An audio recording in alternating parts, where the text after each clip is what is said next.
Greetings and welcome to the beautiful Me Club, where you can have yourself a ball, where you can find a lot of love. If you're stable, not so stable, whatever you have on your table, we're able to fix it, mend it, talk it out, cry it out and shout. Leave your worries me, girl, I'm trying to make it. I guess I am alright. Leave your money tight, my man ain't right out in the wind tonight. We came here to party, to smile, to get your me on for a while, to get your groove. Good, lively, competitive, hopefully a learning period that is really going to be beneficial to you from here on out. How many were in the last session? Well, that's pretty good. We got a lot of new guys. That's good. Now, every year when I'm here, we do have these sessions, and it gives us a chance to kind of to discuss some of the problems you might have, some of the things that you would like to try to get an answer for, some of the problems you have, and maybe how to cope with it a little bit. Which pictures they see? Science City? Science City? Yep. And it's kind of a pretty much of a breakdown of the book, Science City. Some things in there are, it's pretty much according to book.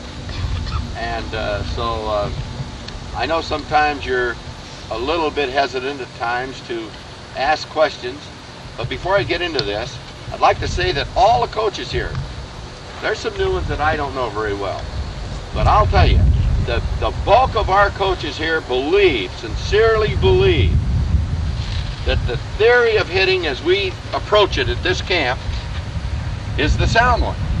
Now, you've heard about swinging slightly down at a ball, haven't you? You've heard of other theories of level swing and other theories of slightly up, which I'm the first one, I think, to ever advocate a slightly up swing. And so you listen to all of them, but most of these coaches are on the same wavelength. We talk about it, we discuss certain aspects of it, and we try to prove our point, and we pretty much do prove our point, to the point where if they've been exposed to this camp very long, they're pretty convinced that this is the right track. The right track. So all you guys, what's the matter, buddy? Good evening and welcome to the Somerville Line. My name's Crystal Chandler and I'm your host for the evening. That video you just saw was of Ted Williams back in 1983. Now I have some lovely guests with me here this evening. I have Mr. Joe, Michelle, and Dick with me. Welcome, welcome. Thank you. Now tell me a little bit about yourself. How are you connected to Ted Williams, and who is Ted Williams? Well, first of all, I grew up in the city of Somerville. Mm-hmm. I went to the camp as a child. Mm-hmm. Now, what is this camp specifically? And the Ted Williams baseball camp was all baseball. Mm-hmm. We had all baseball instruction. We've had coaches from around really the world mm-hmm. and the country that coached there and taught kids how to play baseball. Nice. And Ted Williams was one of the primary owners of the camp with three other gentlemen. A man named Terry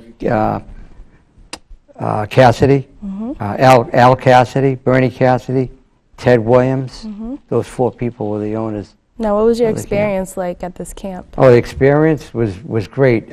We learned a lot, not just about baseball, but we learned about life mm-hmm. and how to, deal with things in life. But the primary focus of the camp was to learn how to play baseball. And that's why we went, there to the camp to learn. And then I went on after that to become a junior counselor, a CIT first, then a junior counselor, and then I became and went on to the coaching staff for the last 5 years. Awesome, awesome. Now, Miss Michelle, how are you connected to Ted Williams? Basically, this is my first year on board. I'm basically the owner of Pure Elegance Event Planners out of Randolph. I was basically brought on board by Joe LaRusso to help facilitate a larger event this year to basically open the event up to the community, based on the fact that it was just predominantly focused around the alumni and friends of Ted Williams. Awesome. The goal this year is to basically open it up to the public, extend it to sports fans alike. So tell me a little bit about, like, what is this event? I know it's a luncheon, but for those who aren't really familiar with it, tell me a little bit more about it. So basically, my understanding from what's been shared with me from Joe and Dick, basically it's something that's been going on for many, many years. Basically, it's a fundraiser that provides benefits For the Jimmy Fund, for the Jimmy correct? Fund and Right. Awesome. Dana-Farber. Basically, all proceeds, 100% of proceeds are donated there, which, from my understanding, was Ted Williams' baby. It was Awesome. basically his dream to support the charity. So my goal, basically, along with these two gentlemen, is to keep his dream alive. Awesome, I love it. And last but not least, sir, Mr. Dick. Yes. Now, how are you connected to Ted Williams and Well, this luncheon? Well, first of all, I grew up in Boston, and I used to go into the games when I was about, I'd say 11 or 12 years old. I would take I would take a trolley, a train, another train, and one more trolley, and get to Kenmore Square, Wow. and then walk to the baseball games from there to Fenway Park. But along the way, I was a huge Ted Williams fan, and I became an autograph collector very, very quickly. Nice. And I used to hang out at the Hotel Kenmore, where all the visiting players showed up. But one day I found out where Ted stayed, and that was my little secret. I didn't tell anyone else, and I just disappeared from Kenmore Square, showed up at the Hotel Somerset, where Ted stayed during the entire summer and baseball season. And the first time I was there, he came out, and a big, tall guy with chinos and a real swagger. And I was, wow, this is Ted Williams. I had my autograph book, and I said, can I please have your autograph? And he would take the book, and he always signed like this on his, down by his right thigh. And after the first time I saw him, I found a baseball. I wanted him to sign that, because once you get Ted Williams' autograph, you need him again, and again, and again. And I had a baseball signed, a picture signed, and after about the third or fourth time, he walked out with a friend of his, and he kind of admonished me a little bit, and he said, "This is the 100th goddamn time. When is this going to stop?" Well, it never did stop, and I think I got his autograph 17 times as a kid. Wow. And then eventually I became a sports writer, and I got to know him as a sports writer as well. And eventually that led to my taking a lot of pictures of him, and I turned out the book. Awesome, And, awesome. Yeah, let's show it to this camera here. Yeah. Yeah. It's Ted Williams and Friends, and it actually covers the years 1960 to 2002, and 1960 was his last year as a player, and he in his last at bat he hit a home run, which was a great way to go out, and I think only 10,000 plus people were at that game, but I've met a lot of people ever since then, and it seems like it seemed like about 25,000 people showed up from all the people who have told me they were there. Right. But the book starts there, which is a Right. little different from most books on Ted. This doesn't cover from cradle to grave. But it covers from his last at bat through his induction in the Baseball Hall of Fame, his managing the Washington Senators, getting the Presidential Medal of Freedom, campaigning for Shoeless Joe Jackson to go into the Hall of Fame. Shoeless Joe was banned from baseball. Now, who is Shoeless Joe? Shoeless Joe was a really great baseball player, but he was one of eight men in the 1919 World Series who was approached by gamblers, and they supposedly threw the World Series. And he was banned from baseball. He was not a very educated man. Whenever he signed his name, he signed an X. That was Shoeless Joe. So he was banned from baseball. But he was a great hitter. And eventually, as time went on, Ted joined the campaign to induct Shoeless Joe into the Hall of Fame, but he never made it. Still hasn't. Goodness. So, and Ted died in 2002, and they had a big celebration of his life about 2 weeks later at Fenway. They filled the ballpark. Nice. And that so was, I know that I feel like a lot of people know Ted Williams. If you're not like the older generation, a lot of people know because the tunnel, right? The tunnel's named after him. Right. But for those who aren't too familiar, I mean, you know, tell me a little bit about, maybe you can tell me, Joe, a little bit about his legacy as a baseball player, because I feel like a lot of maybe like the younger generation aren't too familiar other than his tunnel.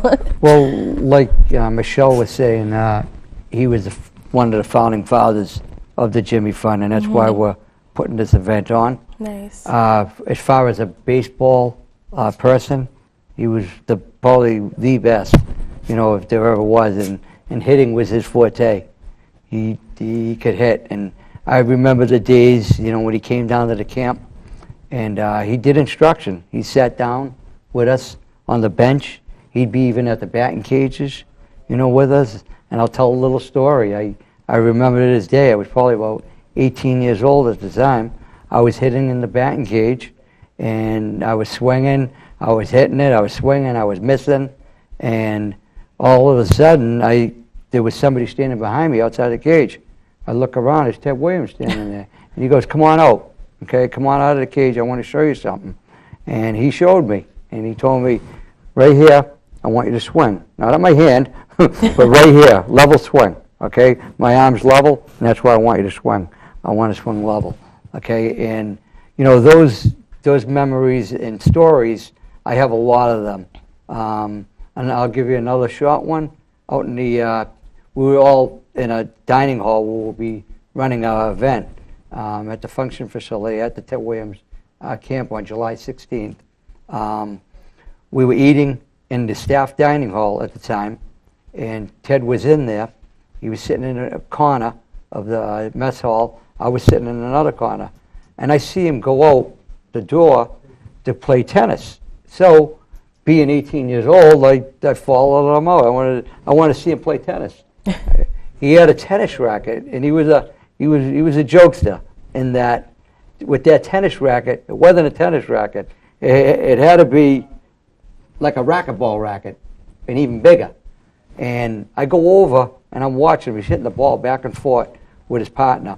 And I said to him, I said, "Ted, you know," I said, "why you got such a big racket? That's not a tennis racket." He goes, "That's so I can hit the ball." One of the greatest hitters that ever lived, and he told me that. So he was in other words, he had a life to him. He was charismatic, you know, in that he was funny, you know, but the stories I'll remember and how I learned to play baseball is through him and through all the fabulous coaches that we had at the camp around the country and around the world. You know, because he would come, as the coaches would, and they'd sit down with you, and they'd talk about baseball. Nice. And it was constant baseball. I remember on rainy days when we couldn't be outside to play. Actually, we did sliding practice in the outfield on the rainy days. But when it was really bad out, we'd go into the mess hall, and that's how I learned a lot about Ted Williams, by seeing videos and movies. I was born in 1960, okay, and that's when Ted Williams actually retired. Wow. So when he retired, I said to myself, boy, I want to learn more. So my parents, they sent me to that camp for 11 years. I was there. I started out as a junior counselor, and there I am up with Tom O'Connell and myself at one of our auctions, just one of our alumni pictures that we had a reunion, and we did an auction that year. Awesome. That was back in 2008. This was at McCoy Stadium. We did this function at McCoy Stadium. The Pawtucket Red Sox were gracious to have us there that year, and I thought it would be a nice thing to go back, because Ted used to provide us with tickets to go either to Pawtucket or down to Boston, to Fenway. Okay. And we take 2 bus loads of kids, either to Pawtucket or to Boston, and we would see the games, you know, all summer long. You know, he had tickets for almost all our home games. And then whenever we could go, we'd hop on the bus and we go. If we weren't playing that night at the camp, Right. because I played on the varsity team down at the camp, and I played for a man named Tom O'Connell, who since passed in March. He was the baseball director of the camp, along with a man named Earl Matheson, who will be attending the reunion this summer, Wow. the alumni reunion in auction for the Jimmy Fund. So Awesome. I have a lot of good friendships that I established and still Definitely. have, to this day, Definitely. with coaches and just people around the country. Now, does Yeah, I can't remember. the baseball camp, does it still exist, No. or is it? No. In 1986, the camp stayed open for 25 years. Wow. And it closed in '86 because the ownership got older. They wanted to retire, Right. and they decided they were going to sell the camp. Right. But what the nice thing when we were having the Jimmy Fund auction is that the town of Lakeville bought the camp, and they're running all their recreational programs there at the Nice. camp. So it's being used for all sports. Right, a different purpose It's different now. purposes: soccer, Right. baseball, football. Little of everything. Because it's on about 50 acres Wow. of land down there Wow. in Lakeville, Mass, where we'll be doing that Jimmy Fund auction. We hope that we're going to get attendance, and we hope everybody Yeah. comes out to support us. And Definitely. Michelle could tell you we have Eventbrite. Yeah, tell me a little bit about that. So how can Right. people, contact you Purchase guys, and is it? You said it's open to the general So public, right now, correct? yes, it's open to the general public, and we do have the Ted Williams Foundation set up on Eventbrite where people can purchase tickets. Awesome. Outside of that, if people can't purchase on Eventbrite, they're welcome to send checks to myself or Joe, Okay. or they can pay at the door. Awesome. And where is the event happening this year? It's at the Ted Williams camp. Oh, it's right there. Right Awesome. there. Wow. Yes. Right. Awesome. It's going to run from 10 to 4 on July the 16th. July 16th. Awesome. That's in Lakeville. Yeah. And Lakeville. we're going to be auctioning a lot of items, and we also got some former players, ball players, Wow. that are going to be attending our event. Can we get a This- sneak yeah. peek of who's going to be there? Yes. Well, right now we're working on that, and we're trying to get more people. Yeah. To come. That's a surprise. Okay. And I like to keep. Right, that let's as keep a something, surprise. under Right. wraps. But items, I mean, we got a variety. We got Red Sox tickets for the Green Monster that we're auctioning. We got 4 tickets to the Baseball Hall of Fame Wow. in Cooperstown that we're going to be auctioned off. We have a ball signed by a Red Sox player. We have. You have to attend to find out the player, right? Right. All right. Harmon Killebrew, who played for the Minnesota Twins, Washington in his career, signed ball, and that was signed at the 1999 All-Star game Wow. that Ted Williams was at Fenway Park. Yeah, he was the center of attraction. He was the center of attraction during that event, if you saw Awesome. that. We also have a ball brought and sent to me by Dan Duquette, who's the general manager of the Orioles. Wow. He sent me a ball signed by Manny Machado, the all-star third baseman, Wow. that we'll be auctioning with a certificate, from the Orioles that it's authenticated. Awesome. We also have people coming from Ohio. We have the beat writer, a guy named Jeff Hobson, who is the beat writer for the Cincinnati Bengals. And he's bringing a ball signed by the quarterback, Andy Dalton, and wide receiver, A.J. Smith. Okay? A.J. Green, I'm sorry. A.J. Green. So you guys have a very wide variety of things you Oh guys my are God! auctioning I can off. keep going on and on. The Fisher, New Hampshire Fisher Cats, the Toronto Blue Jays Right. farm team. You have everything. Um, We don't want to give it all away, though. We want people to come, right? Right. We want people to come. Absolutely. Portland Sea Dogs, Red Sox farm team. Awesome. Red Sox farm awesome. team. We got 4 tickets for that, and a long list of things. So we'd love Awesome. to have you. Our Definitely. website is twcalumni.com. The information is posted up on that, and also what Michelle said. To purchase tickets on Eventbrite. Okay, on eventbrite.com. Or if you cannot attend and you would like to make a contribution, there's a link on there For donations. that you get a Awesome. donation, too, if you Awesome. can't attend. Awesome. And like you said, a lot of the proceeds, if not 100%. No, 100% of the proceeds go to Dana-Farber. Wow. That is awesome. That's amazing. You guys are going to help so many people. Now, is yeah. this event, is it for all ages? Is it more like geared towards adults or?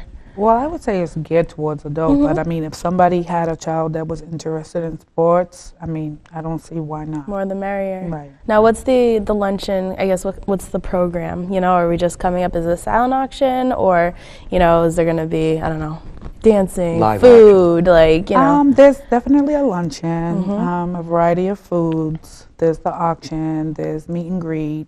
I mean, Awesome. basically, it will basically turn into whatever it becomes. Very, very interactive. Very interactive. Once we're there, we pretty much set the stage. Awesome. This is really great. Now, I believe right before the show you were saying you actually got to see Ted play. Oh, yeah. So tell me a little bit about that, because I think that's really important. You Right. know? So tell me a little bit about that when you got to see him play. Well, I got to see him play. It was in the 1950s. I go back that far. And I was fortunate to have seen him play quite a bit from 1951, I think